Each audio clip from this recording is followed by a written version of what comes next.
Historia clínica. La historia clínica es el registro obligatorio y de carácter privado que indica las condiciones de salud de nuestros pacientes.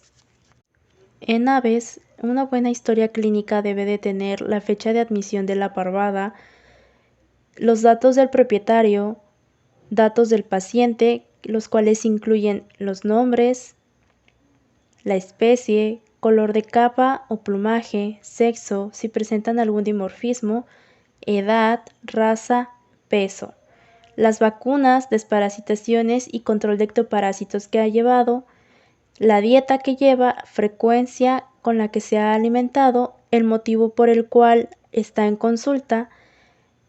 También lleva una anamnesis, que es la localización, convivencia, procedencia, el transporte, tiempo en cautiverio, el hábitat, el cual se debe de describir el cómo está formado el galpón o nave en la cual se encuentra, el manejo que lleva, la causa de ingreso, enfermedades que haya tenido con antelación, tratamientos y evolución de antiguas enfermedades. Y por último, observaciones. Una buena historia clínica generalmente suministra claves que pueden ayudar a resolver el problema.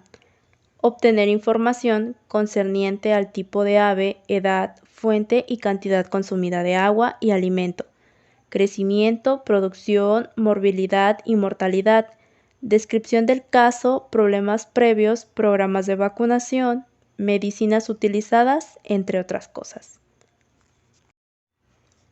No necesariamente los problemas son debido a infecciones. Estos pueden deberse a fallas en el manejo, factores medioambientales y estrés, por lo cual es necesario examinar tanto la nave como las condiciones en las cuales son mantenidas las aves. Si tienen una ventilación adecuada, si tienen algún problema con los niveles altos de amoníaco o si es demasiado caluroso o frío. Durante el examen clínico de las aves se debe observar con detenimiento la apariencia general, la conducta de las aves vivas y del grupo. Se deben de evaluar todas las situaciones anormales y tratar de determinar cuáles órganos o sistemas están afectados por la enfermedad. Observar cualquier síntoma o lesión que pueda ayudar al diagnóstico. Si las aves muestran cojera o parálisis, se debe determinar si la lesión es en el sistema nervioso, óseo, articular, en los músculos o en la piel. Se debe examinar la piel de la cabeza, del cuerpo y de las piernas para determinar la presencia de parásitos externos que pueden ser piojos o ácaros. En el examen deben observarse tumores, abscesos, cambios de piel, condición del pico, evidencia de canibalismo, lesiones, diarrea, exudados nasales o respiratorios, exudado conjuntival, estado de la cresta y plumas.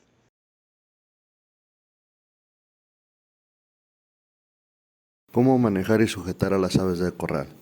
Si no se manejan las aves de corral correctamente, puedes estresarlas e incluso lesionarlas, y esto puede dificultar su movimiento. La calidad de su carne o producción serán más bajos. ¿Cómo sujetar al ave? Se coloca ambas manos sobre las alas del ave. Una vez controlada, se desliza una mano por debajo de su cuerpo, agarrando las patas entre los dedos y apoyar el pecho en la palma. Al controlar las alas del ave con la otra mano y sosteniéndola debajo de tu brazo, se puede elevar sin dañarla.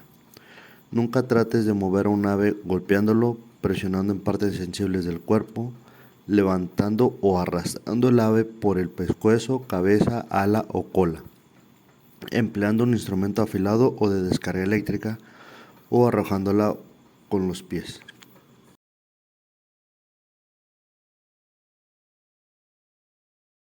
Para la inspección se debe inspeccionar las plumas, su estado, distribución, calidad, la condición corporal, palpar la musculatura, que tenga todo en orden, que estén hidratadas por un pellizco en la piel o si están deshidratadas presentan un hundimiento de globo ocular. El pico que esté correcto, que esté brilloso. Algunos de estos cuando presentan problemas nutricionales se ve de mal estado. Las narinas deben estar limpias, sin secreciones anormales. La boca debe estar de un color rojizo, limpia, sin lesiones. Los ojos no deben estar hinchados ni aumentados de tamaño. ni presentar secreciones. El oído debe estar limpio y sin secreciones anormales. Se valora la integridad de las alas, que no presenten fracturas o lesiones. Las patas, que todo esté en orden, que no presente lesiones, que tenga un buen pisado. Se le checa la cloaca, que esté limpia, sin resto de heces como diarrea o que presente hinchazón o prolapsos. El abdomen pues se palpa para detectar tumores o presencia de líquidos o retención de huevos.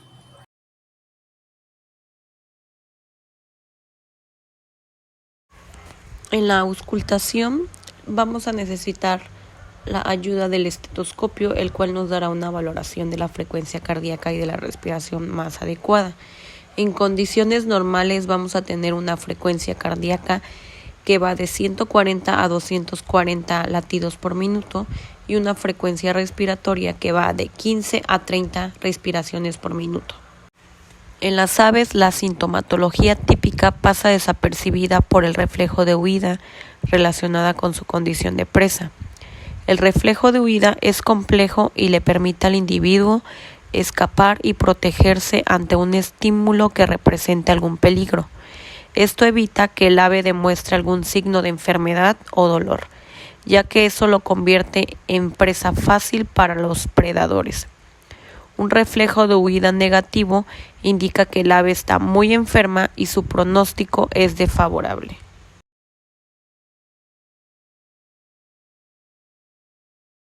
La olfacción es un sentido clave para muchos animales, desde invertebrados hasta vertebrados.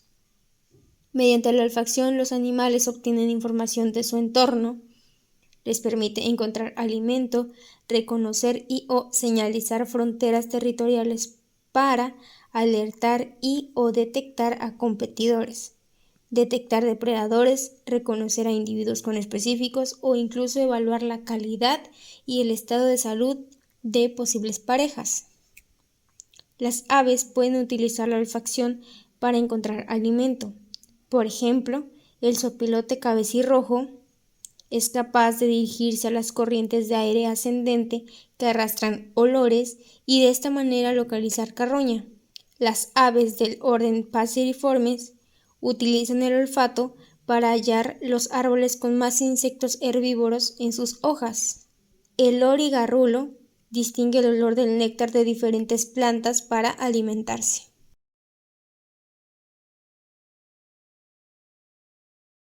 Métodos de sacrificio de laboratorio y campo en aves. El sacrificio es el acto de inducir una muerte humanitaria de un animal con el mínimo dolor y estrés.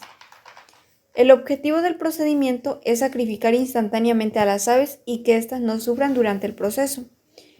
Entre los métodos actualmente aceptados en aves por la Organización Mundial de Sanidad Animal y la Asociación Americana de Médicos Veterinarios se incluye la inyección endovenosa de barbitúricos, la inhalación de gases que tienen un efecto anestésico y los métodos físicos como la decapitación y la dislocación cervical, al igual que la electrocución. Las aves deben ser sacrificadas con un método de eutanasia adecuado de acuerdo a su edad y al tipo de muestras y estudios que se realizarán. Entonces clasificamos como métodos de laboratorio las inyecciones endovenosas de barbitúricos y la inhalación de gases. Y como métodos de campo, la decapitación y la electrocutación, así como la dislocación cervical. Explicaré los métodos de sacrificio de aves para necropsia. Primero hablaré de la inyección intravenosa de barbitúricos. La aplicación endovenosa de barbitúricos, por su costo, está limitada a su aplicación en aves de ornato o compañía, además de que implica el uso de sustancias que pueden estar controladas en su uso. En cuanto a la inhalación de dióxido de carbono, la eutanasia por inhalación de CO2 es una práctica ampliamente aceptada por sus ventajas. Para realizar este procedimiento se requiere de una fuente de CO2 que puede estar envasado en tanques tipo cilindro. Las aves son introducidas en un recipiente que puede ser una caja o un bote de plástico de cierre hermético, que esté conectado a través de una manguera al tanque que contiene el CO2. Posteriormente, el CO2 es introducido rápidamente para alcanzar un nivel de aproximadamente 70%. Inicialmente, por un corto periodo, las aves sufren de un efecto irritante en las mucosas, lo que propicia estornudos y agitación. Una vez que los niveles de CO2 alcanzan los niveles recomendados, se produce un efecto anestésico en las aves. Posteriormente, se produce una anestesia profunda que desemboca en la muerte por arresto cardíaco y respiratorio. Una vez que cesen los movimientos, se requiere que las aves permanezcan alrededor de 5 minutos en la cámara con CO2. Si no se cuenta con un cilindro de CO2, se puede usar hielo seco como una fuente alternativa de CO2. En cuanto a los métodos de campo, tenemos a la dislocación cervical. La dislocación cervical es una técnica que se ha utilizado durante muchos años y cuando es realizada adecuadamente por un personal entrenado, es efectiva y es humanitaria. Una persona fácilmente puede realizar esta práctica. El ave se debe sujetar de las patas y con la otra mano se sujeta la cabeza. Posteriormente se hace un movimiento rápido y firme jalando la cabeza hacia adelante y hacia arriba para desarticular la primera vértebra cervical del cráneo. El ave puede mostrar movimientos musculares bruscos que van a desaparecer tan pronto se pierda la conciencia. Se menciona que ya dislocada el ave se va a mantener consciente por unos 13 segundos. Para el caso de aves de gran tamaño como son los pavos y aves reproductores, se recomienda utilizar unas pinzas de burdizo. En este caso se requiere de 2 personas para efectuar este procedimiento. La desventaja principal de la dislocación vertebral es que se induce un hematoma severo en la región cervical, que puede interferir con el examen macroscópico durante la necropsia y posiblemente en los estudios histopatológicos de tráquea y timo. Luego tenemos la electrocución. Esta es aceptada como método eutanásico. Para su uso en rastros o en plantas de procesamiento de aves comerciales, como un método de desensibilización previa al desangrado. Una variación de este método se puede aplicar en campo, para sacrificar aves de manera individual. Para realizar este procedimiento se utiliza un cable eléctrico tipo dúplex de 2 caimanes o pinzas. En los polos, los caimanes se sujetan en la cloaca y en la comisura del pico y se conectan directamente a una corriente eléctrica doméstica alterna de 110 voltios durante 15 segundos. Este método requiere de extremas precauciones por parte del personal para evitar accidentes por descargas eléctricas o cortocircuitos, si se realiza sobre o cerca de un material de metal, por ejemplo las mesas de metal. Aunque esta técnica individual de electrocución es ampliamente utilizada por ser práctica, fácil de realizar y económica, no se encuentra incluida como un método aceptado como eutanásico. Luego tenemos la decapitación. El método se utiliza en aves muy pequeñas, menores de 200 gramos. Para la decapitación, con unas tijeras de disección, se selecciona la articulación atlanto-occipital, separando la cabeza del cuello, por medio de un corte firme y rápido. Posteriormente se introduce la superficie de corte de cuello en un tubo de ensayo o en un vial pequeño para recolectar muestras de sangre.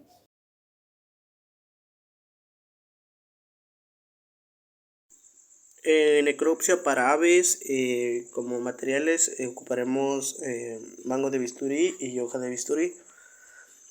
Como primer punto, se empezará a cortar debajo del pico hasta el esternón para así retirar la piel y poder observar la parte de la tráquea, esófago y checar qué tipo de patologías respiratorias podríamos encontrar. Como punto número 2, retiraremos la piel de la pechuga y abriremos en corte V para analizar la parte torácica y los órganos que ahí se encuentran.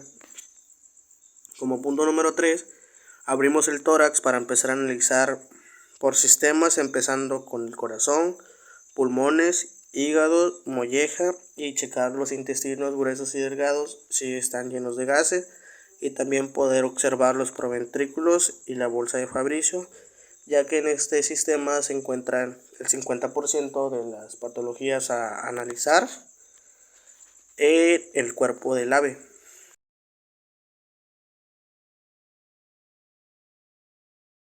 La toma de muestras en aves tenemos la prueba serológica, que consiste en extraer una muestra de sangre de vena braquial Esta muestra debe tomarse en los lotes con fase avanzada de la enfermedad o donde se inició.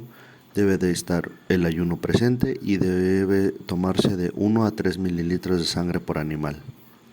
Otra de las pruebas son las moleculares o de aislamiento viral. Esta consiste en el hisopado cloacal o traqueal, que esta muestra es extraída la mayoría de veces para diagnosticar la influenza. Estas muestras deben extraerse solo en aves con sintomatología aguda o con la enfermedad que se sospecha. Evitar que el hisopo entre en contacto con otra superficie que no sea la mucosa traqueal o cloacal. Otra muestra es la histopatológica. Esta consiste en sacrificar las aves seleccionadas y enviar muestra de los órganos que presenten lesiones. Las muestras deben de ser de 1 a 2 centímetros en un recipiente de 1 a 10. Otra de las pruebas es la muestra de alimento. Aquí se deben de tomar alrededor de 100 gramos de alimento y se les hace un análisis toxicológico, bacteriológico y bromatológico. La muestra de camas es otra de las muestras que se realizan y debe de tomarse 100 gramos y en esta se descartan los hongos, coccidiosis y microbiológico. Otra de las pruebas es la muestra de agua, consiste en tomar 100 mililitros directo del bebedero, se le hace un análisis físico-químico y un análisis bacteriológico.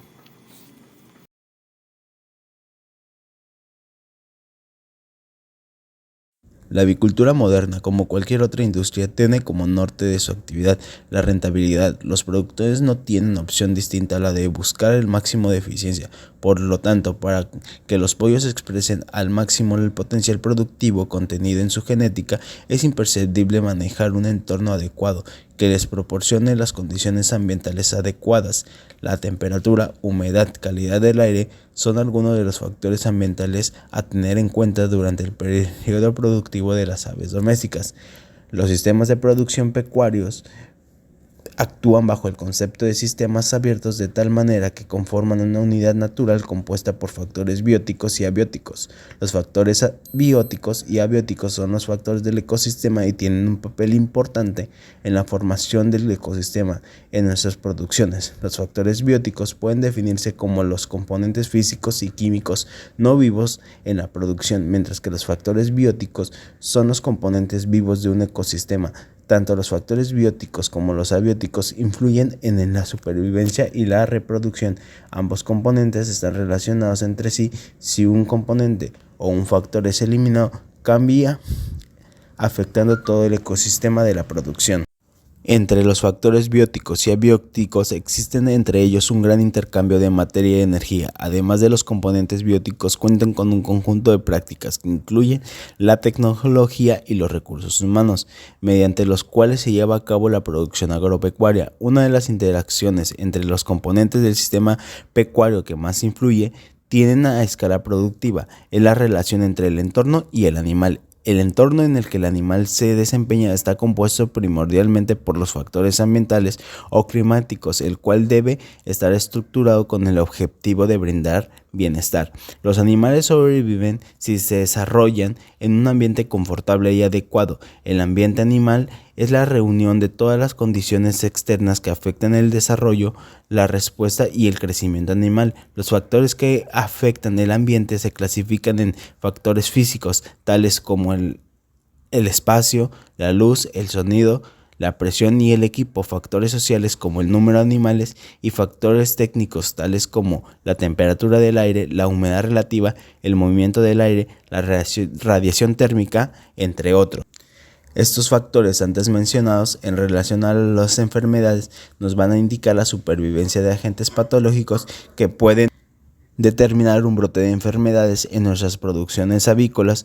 Algunos de esos factores serán la interacción de animal-humano y el uso de tecnologías no apropiadas que pueden afectar la bioseguridad de la producción.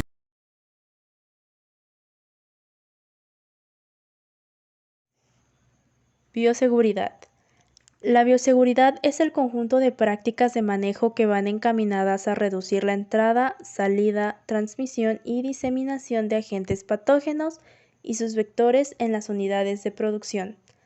disminuyendo la posibilidad de contaminación a través del alimento, agua, personal que labora en la producción y la fauna nociva, y proporcionando un ambiente de confort lo más limpio posible a las aves, para que desarrollen todo su potencial genético para poder obtener los mejores resultados productivos.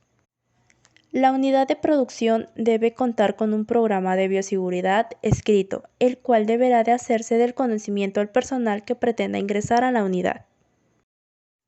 El uniforme para poder ingresar a la unidad de producción consta de overol, botas, cofia, cubrebocas y guantes.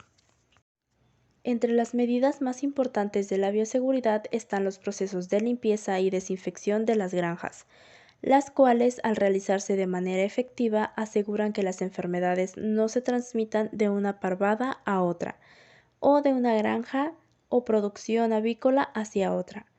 Se deberá de contar con un programa documentado y bitácora de limpieza, lavado y desinfección de cada una de las áreas de la unidad de producción.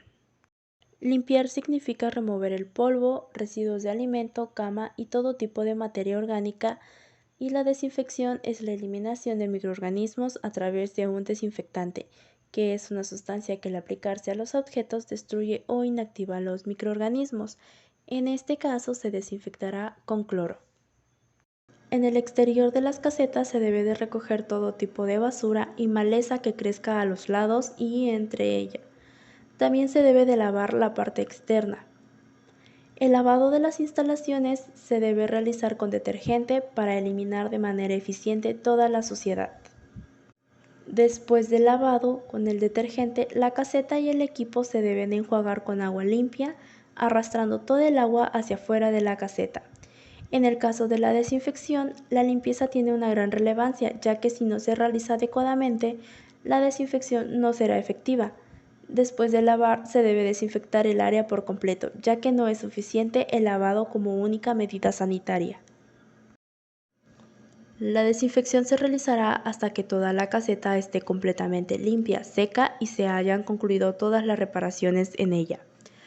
Los desinfectantes reducen su potencia o no son efectivos en presencia de suciedad o materia orgánica. Los métodos más utilizados para la desinfección con agentes químicos en las casetas avícolas son la aspersión, espumas y termonebulización. Para que un desinfectante sea efectivo es necesario dejar secar parcialmente las casetas después del enjuagado para que no se diluya la preparación del desinfectante. Durante la desinfección se debe seguir una metodología que garantice que se cubra todas las áreas, equipo y materiales presentes dentro de las casetas. Posterior a la desinfección se mantendrá cerrada la caseta el mayor tiempo posible para evitar la entrada de fauna nociva.